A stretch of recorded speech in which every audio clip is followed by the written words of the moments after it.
What is the Nigerian dream? Do we have one? Do we need to have one? Is there a necessity to have an ethos that this nation can function by?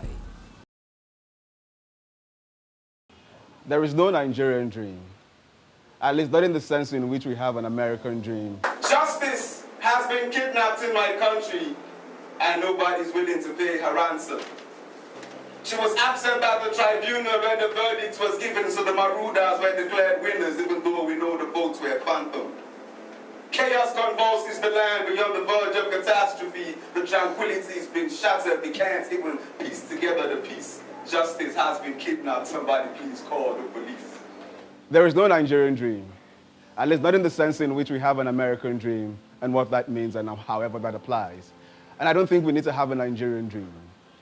Nigeria has never wanted articulated agendas or ideas or plans or visions.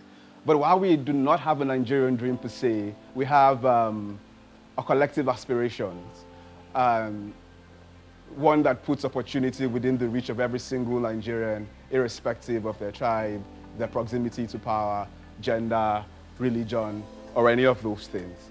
But there is a Nigerian spirit, one forged in necessity, and we see that spirit in what young Nigerians have been able to produce within the cultural sectors, with technology, within the tech space, and outside of all of that, and even to a certain extent, even in government. But there's a sense in which that Nigerian spirit, resilient as it is, productive as it is, one that is in a sense taking its place, on the global stage as well, by defining a Nigerian cultural identity. While we have all of that, and while all of that is laudable, I think that Nigerian spirit is also a double-edged sword. I think that Nigerian spirit is also a cop-out, because it keeps us focused on what we can do outside of state intervention and state action. And that in itself is limited.